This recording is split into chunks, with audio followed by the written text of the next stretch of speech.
नमस्कार श्रोतेहो, तुम्ही ऐकत आहात रेडिओ देवगिरी 91.2 FM वारसा लोकसंस्कृतीचा आणि मी आहे तुमच्यासोबत RJ रसिका.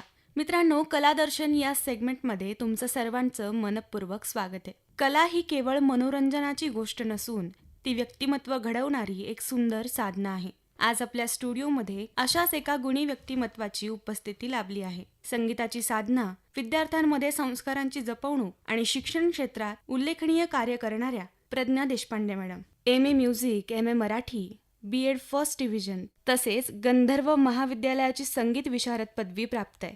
त्या आयकॉन इंग्लिश स्कूल आणि सध्या श्री विद्या बालक मंदिर येथे शिक्षिका म्हणून कार्यरत आहेत. तसेच स्वतःचे स्वरांगी संगीत विद्यालय चालवत आहेत. अनेक विद्यार्थ्यांना संगीताचे धडे देत आहेत. तर प्रज्ञाताई, रेडिओ देवगिरीच्या स्टुडिओमध्ये तुमचं मनपूर्वक स्वागत आहे. धन्यवाद. प्रज्ञाताई, संगीताशी तुमचं नातं नेमकं कसं जुळलं? लहानपणापासूनच संगीताची आवड होती का? हो, खरं सांगायचं तर लहानपणापासूनच संगीताशी माझं नातं जुळलं आहे. म्हणजे घरातूनच मिळालेल्या संस्कारांचं बाळकडू होतं आणि आमच्याकडे भक्तिमय वातावरण म्हणजे सतत देवाचे श्लोक, भजन काणी पडत असत. माझे आजोबा कायम रेडिओवरती भक्तिसंगीत ऐकायचे आणि माझी पहाटच त्या पहाटेच्या भक्तिगीतांनी सुरू व्हायची. माझ्या आईला प्रचंड आवड होती संगीताची. काही कारणास्तव तिचे संगीताचे शिक्षण होऊ शकले नाही, परंतु मला मात्र तिने कायम प्रोत्साहनच दिले. म्हणजे मला आठवते तसे लहानपणी तिच्या शाळेतील स्नेहसंमेलनात मी पसायदान गायले आणि प्रचंड भरभरून माझे कौतुक झाले आणि त्यानंतर जे बक्षीस मिळाले त्यामुळे मला खूप जास्त प्रोत्साहन मिळाले. लहान वय होते, खरं तर काहीच कळत नव्हते, परंतु इयत्ता 6वीपासून मला संगीताचे प्राथमिक शिक्षण जालन्याला सौ शकुंतला कुलकर्णी मॅडम ह्यांच्याकडे घेण्यासाठी पाठवले आणि तिथून माझा संगीताचा खरा प्रवास सुरू झाला. आणि शालेय वयातच असताना मी वेगवेगळ्या स्पर्धा, कॉम्पिटिशन्समध्ये भाग घ्यायला लागले आणि त्याच्यानंतर मग संगीत हा माझा फक्त छंद नसून तो एक ध्यास बनला. नक्कीच. प्रज्ञाताई, तुम्ही MA म्युझिक, MA मराठी आणि B.Ed हे शिक्षण घेतले. संगीत आणि शिक्षण या दोन्ही क्षेत्रांमध्ये काम करताना कसा अनुभव आला? खरं तर अनुभव खूप छान आला आहे. संगीत आणि शिक्षण खरं तर या दोन्ही गोष्टी माझ्यासाठी अत्यंत महत्त्वाच्या आहेत. घरी सर्वच शिक्षण क्षेत्रात असल्यामुळे तसे खूप शिस्तीचे वातावरण होते आणि मुळातच मला वेगवेगळ्या गोष्टी शिकण्याची प्रचंड आवड असल्यामुळे मी शिक्षण क्षेत्राकडे वळाले. तुम्ही संगीत विशारद होईपर्यंतचा प्रवास किती कठीण आणि किती सुंदर होता? खरं सांगायचं तर विशारद होणं ही एक केवळ पदवी नाही, म्हणजे पदवी नव्हती, तर त्यामागे तासनतास केलेला रियाज आणि कडक शिस्त आहे. संगीत शिकत असताना अनेक गुरुजन मला लाभले, दिग्गज गुरु लाभले आणि गुरूंनी दिलेली शिकवण आणि संगीतातील बारकावे समजून घेण्याचा तो काळ खरं तर खूप समृद्ध होता आणि अविस्मरणीय होता. त्यामुळे प्रचंड संघर्ष करावा लागला. खूप खडतर प्रवास होता माझा संगीत विशारदपर्यंत आणि MA संगीत करेपर्यंत. कारण प्राथमिक शिक्षण जरी जालन्यात झालेले असले तरी महाविद्यालयीन शिक्षणासाठी सलग 5 वर्षे कधी बसने कधी ट्रेनने प्रवास झालाय आणि प्रचंड संभाजीनगरमध्ये टप्प्याटप्प्यावर पायी फिरण्याचा पण एक वेगळा अनुभव मला मिळाला आहे. आणि असं करत असतानाच माझं संगीत विशारद छत्रपती संभाजीनगरमध्ये सौमंगला नाईक मॅडम यांच्याकडे झालं आहे आणि त्यानंतर मराठवाडा आपल्या युनिव्हर्सिटीमध्ये मी MAची डिग्री घेतली आहे संगीताची आणि तिथंही मला त्या अनुषंगाने पंडित नाथराव निरळकर हे गुरुजी मला लाभले आणि त्यांच्यासोबतचे क्षणही खूप अविस्मरणीय आहेत. मग ताई, आता गप्पांसोबत स्वरांची ही मैफिल रंगलीच पाहिजे. प्रज्ञाताई, आपल्या श्रोत्यांसाठी एखादं सुंदर शास्त्रीय किंवा भावगीत सादर कराल का? कार्यक्रमाच्या सुरुवातीला शक्यतोवरती शारदेचं स्तवन केलं जातं आणि त्यानुसारच मी लता दिदींचं एक अजरामर असं शारदा स्तवन सादर करू इच्छिते. नक्कीच नक्कीच. जय शारदे वागेश्वरी, जय शारदे वागेश्वरी, विधिकन्यके विद्याधरी, वागेश्वरी वागेश्वरी, जय शारदे वागेश्वरी. ज्योत्स्ने परी कांती तुझी ज्योत्स्ने परी, कांती तुझी मुखरम्य शारद, चंद्रमा ज्योत्स्ने परी, कांती तुझी मुखरम्य शारद, चंद्रमा उजळे तुझ्या हास्यातुनी, उजळे तुझ्या हास्यातुनी, चारी युगांची पौर्णिमा, तुझिया कृपेचे चांदणे, तुझिया कृपेचे चांदणे, नितवळ शोधे अमुच्या शिरी, नितवळ शोधे अमुच्या शिरी, वागेश्वरी जय शारदे वागेश्वरी, विधिकन्यके विद्याधरी, वागेश्वरी वागेश्वरी जय शारदे वागेश्वरी. किती सुरेल सादरीकरण केलं तुम्ही. खरंच वातावरण अगदी प्रसन्न होऊन गेलंय. शाळेमध्ये विद्यार्थ्यांना संगीत शिकवताना कोणत्या गोष्टींवर जास्त भर देतात तुम्ही? खरं तर शिक्षिका म्हणून माझे प्रथम कर्तव्य हेच असणार आहे की मुलांचा पाया पक्का करणे. हं, हं, हं. मग संगीत विषय असो किंवा मराठी, हं. म्हणजे ज्याप्रमाणे मराठीतील स्वर व्यंजन पक्के झाल्याशिवाय आपल्याला लिहिता, वाचता आणि बोलता येऊ शकत नाही, हं, हं, हं. त्याचप्रमाणे संगीतातील स्वर व ताल पक्के केल्याशिवाय गाणे शिकता येणार नाही. नक्कीच. त्यामुळे माझा जास्तीत जास्त कल स्वरांवरील अचूकतेवर आणि तालावर असतो. हं. आणि शिवाय शास्त्रीय संगीत मुलांना कंटाळवाणे वाटू नये, हं, हं, हं. त्यांना गाताना ते आनंददायी कसे होईल ह्याचा जास्तीत जास्त मी विचार करते. बरोबर. त्यांना संगीताची गोडी, रुची निर्माण कशी होईल याकडे माझा जास्त कल असतो. एखादा राग शिकवल्यानंतर त्यांना एखादे छानसे त्यांच्या परिचयातील गाणे मी त्यांना शिकवते. त्यामुळे अधिक रस निर्माण होतो, हं, हं, हं. गाणं शिकण्यासाठी प्रवृत्त होतात. आणि गाणं शिकताना त्यातील भाव, शब्दांचा अर्थ, भावना पोहोचवणं जास्त महत्त्वाचं असतं असं मला वाटतं. बरोबर. आणि तेच करण्याचा प्रयत्न मी करत असते. ताई, आजच्या डिजिटल युगात मुलांची संगीताकडे बघण्याची दृष्टी बदलली आहे का? तुम्हाला काय वाटतं? निश्चितच खरंच संगीताकडे बघण्याची दृष्टी बदलली आहे. सगळं काही डिजिटल झालेलं आहे. हं, म्हणजे एवढा प्रभाव आहे की आजची मुलं तांत्रिकदृष्ट्या खूप प्रगत झाली आहे. हं, हं, हं. कुठलीही माहिती चटकन आणि पटकन मिळवू शकतात.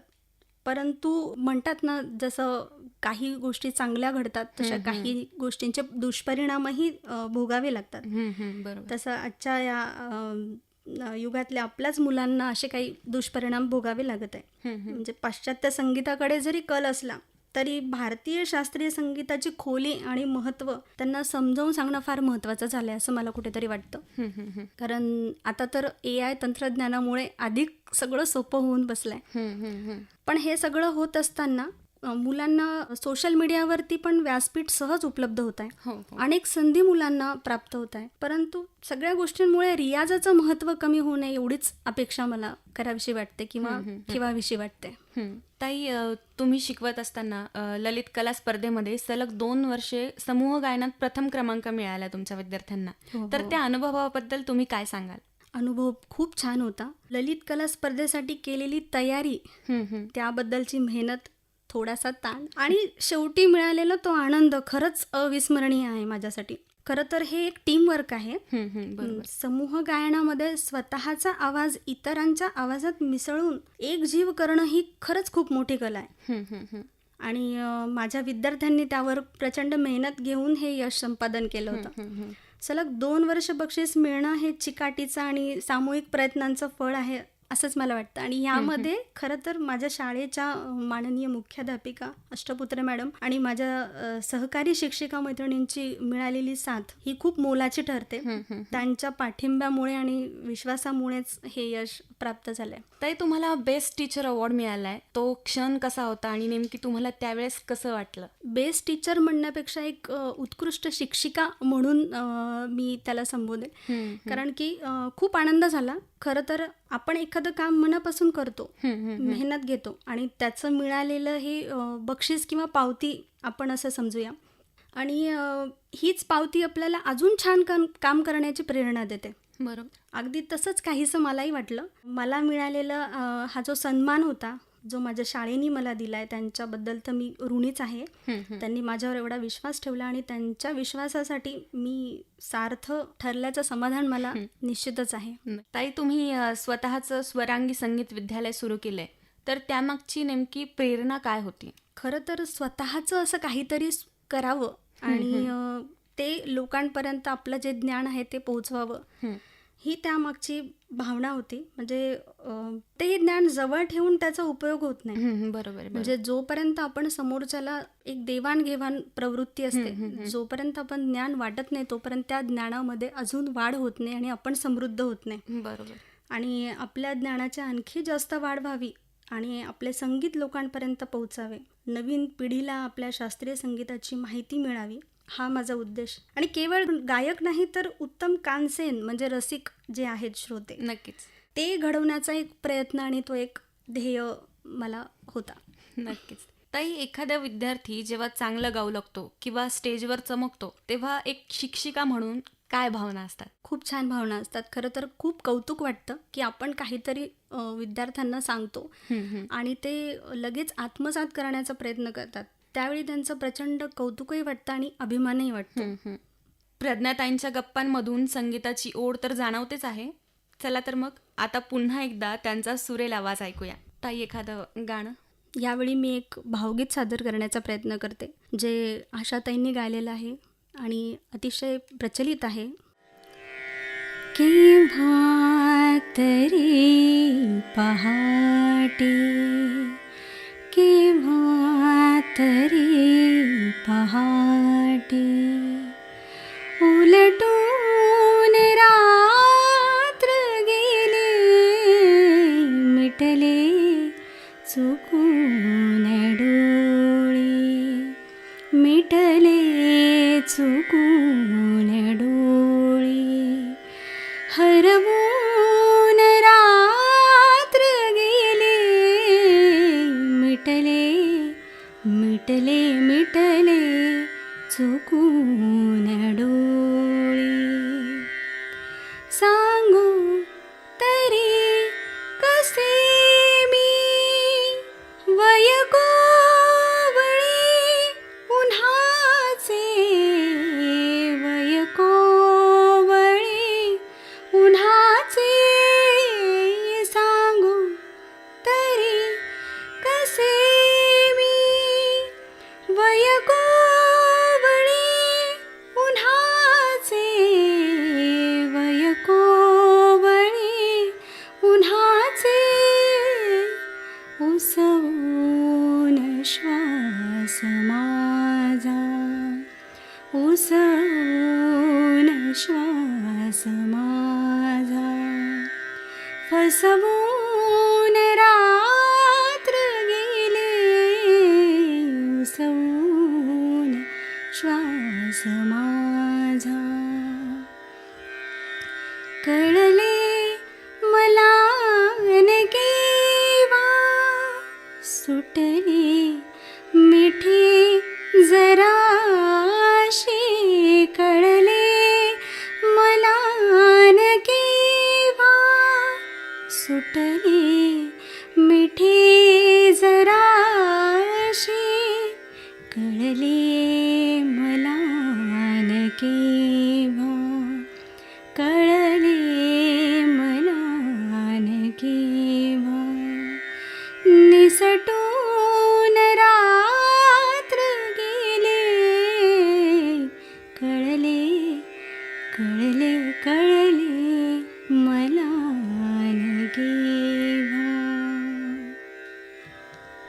केव्हा तरी पहाटे. तुमच्यासाठी संगीत म्हणजे नेमकं काय? संगीत हे खरं तर अफाट सागरासारखं आहे. हं, हं. म्हणजे जितका त्याचा आनंद आपण लुटू तेवढं कमीच आहे. आणि संगीत म्हणजे माझ्यासाठी आत्मिक शांती आणि परमेश्वराशी जोडण्याचा तो एक सोपा आणि साधा सरळ मार्ग आहे. हं, म्हणजे कुठलीही भावना संगीताच्या माध्यमातून आपण पोहोचवू शकतो. आणि संगीत मनाला प्रसन्न ठेवतं. केवळ फक्त संगीताच्या माध्यमातूनच हे शक्य होतं. आणि कित्येक लोक तर संगीत कानावर पडून आजारातून बरे झालेले असे पण अनुभव आहेत. हो, हो. त्यामुळे संगीत म्हणजे टेक्निकली जर त्याची व्याख्या करायला घेतली तर गायन, वादन आणि नृत्य ह्या 3 कलांचा समावेश संगीतामध्ये होतो. हो, हो, हो. पण ह्या कला फक्त तेवढ्या पुरत्या मर्यादित नाही आहेत. त्या कला अफाट सागरासारख्या आहेत. तुम्ही जितकं त्यातनं घ्याल तितकं कमी आहे. नक्कीच, नक्कीच.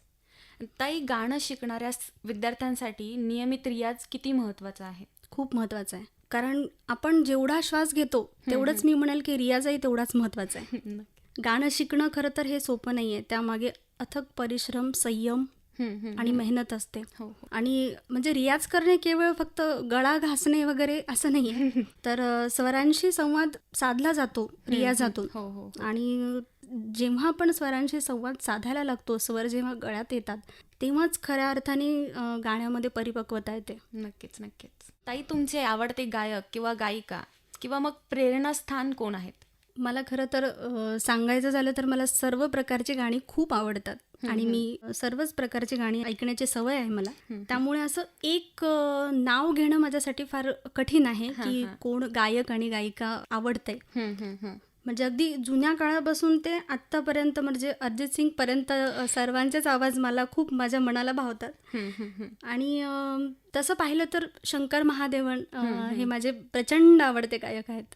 आणि शास्त्रीय संगीतामध्ये तर भरपूर दिग्गजांची नावं आहेत. पण तरी सध्या मी राहुल देशपांडे आणि महेश काळे यांचं नेहमी यांना ऐकण्याचा प्रयत्न करते.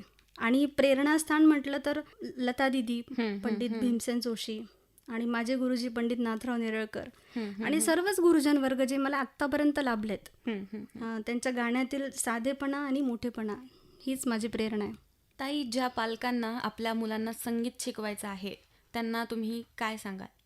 सांगण्यापेक्षा माझा एक सल्ला असेल त्यांना की मुलांवरती संगीत लादू नका. बरोबर. म्हणजे कुणीतरी अमुक शिकताय म्हणून आपण संगीत शिकावं किंवा त्या क्षेत्राकडे जावं, तर असं अजिबात नसावं. त्यांना संगीताची गोडी लावावी. आणि संयम ठेवणं पण फार महत्त्वाचं आहे. बरोबर. कारण ती एक तपश्चर्या आहे संगीत म्हणजे. आजकाल लगेच निकाल हवा असतो पालकांना. पण इथे निकाल लगेच लागण्याची किंवा झटपट मिळण्याची अपेक्षा इथं मुलांकडनं ठेवता येत नाही. तर त्यांना संगीत शिकू द्या आणि त्या कलेचा खूप मनसोक्त आनंद लुटू द्या असं मला वाटतं. नक्कीच. आपण कुठलीही कला कुठल्याही विद्यार्थ्यांवर किंवा कुठल्याही कलाकारावर लादू शकत नाही. बरोबर आहे. ताई, पुढच्या काळात संगीत क्षेत्रात अजून काय करण्याची तुमची इच्छा आहे? खरं तर अजूनही मी संगीत शिकताना किंवा गाणं गाताना मी पूर्ण परिपक्व आहे असं मी समजतच नाही. नक्की. त्यामुळे अनंत काळाची मी एक विद्यार्थिनीच आहे असं मी समजते. हो, हो. त्यामुळे ते बनवण्यासाठी मी जास्तीत जास्त प्रयत्न करणार आहे. आणि भविष्यातही माझ्या हातून काही विद्यार्थ्यांना काही स्वरांचं ज्ञान, त्यांच्या आयुष्यात काही स्वर फुलवण्याचा प्रयत्न निश्चितच करण्याचा प्रयत्न करेन. नक्कीच, नक्कीच. आणि स्वरांगी संगीत विद्यालयाच्या माध्यमातून अनेक विद्यार्थ्यांपर्यंत शास्त्रीय संगीताचा वारसा निश्चितच पुढे नेण्याचा प्रयत्न करेल. नक्कीच ताई. ताई, कार्यक्रमाच्या शेवटी आणखीन एक सुंदर भेट आमच्या श्रोत्यांसाठी तुम्ही द्याल? एखादी बंदिश होऊन जाऊ द्या ताई. माझा हा खूप आवडतीचा राग आहे. खूप लहानपणी शिकले आहे आणि रसिक श्रोत्यांना बऱ्यापैकी माहिती असणार आहे. सा ग म ध नि ध सा सा नि ध म प ध म ग री सा सा नि ध नि सा म ग म ध नि